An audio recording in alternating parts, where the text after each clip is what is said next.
বিশ্বের শীর্ষস্থানীয় দেশগুলোর পর এবার চাঁদে যাচ্ছে পাকিস্তান। চীনের সহায়তায় দেশটির পতাকা খচিত প্রথম কোনো মহাকাশযান চাঁদে অবতরণ করতে যাচ্ছে। আর পাকিস্তানের এই চন্দ্রযাত্রা শুরু হবে আগামী ৩ মে। বার্তা সংস্থা এএফপির প্রতিবেদন থেকে এ তথ্য জানা গেছে। পাকিস্তানের মহাকাশ গবেষণা প্রতিষ্ঠান ইনস্টিটিউট অফ স্পেস টেকনোলজি জানিয়েছে, পাকিস্তানের ঐতিহাসিক চন্দ্র মিশন আগামী ৩ মে শুক্রবার স্থানীয় সময় দুপুর ১২টা ৫০ চাঁদের উদ্দেশ্যে যাত্রা শুরু করবে। চীনের তৈরি চ্যাং ও 6 চন্দ্রযানে করে দেশটির হাইনান প্রদেশের উৎক্ষেপণ কেন্দ্র থেকে রওনা হবে। পাকিস্তানের এই চন্দ্র মিশনের নাম দেওয়া হয়েছে আইকিউব-কিউ।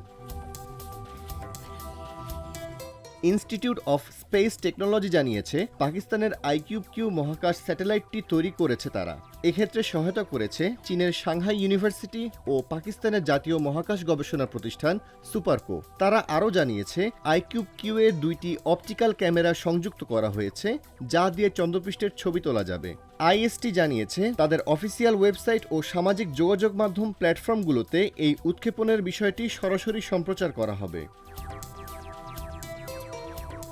এদিকে চীন যে চন্দ্র মিশনে পাঠাচ্ছে তা চাঁদের অদেখা পৃষ্ঠে অবতরণ করবে বলে নির্ধারণ করা হয়েছে। সেখান থেকে নমুনা সংগ্রহ করে মিশনটি আবারও পৃথিবীতে ফিরে আসবে বিস্তারিত গবেষণার জন্য। উল্লেখ্য, ২০২৩ সালের আগস্টে বিশ্বের প্রথম দেশ হিসেবে ভারত প্রথমবার চাঁদের দক্ষিণ মেরুতে অবতরণ করে।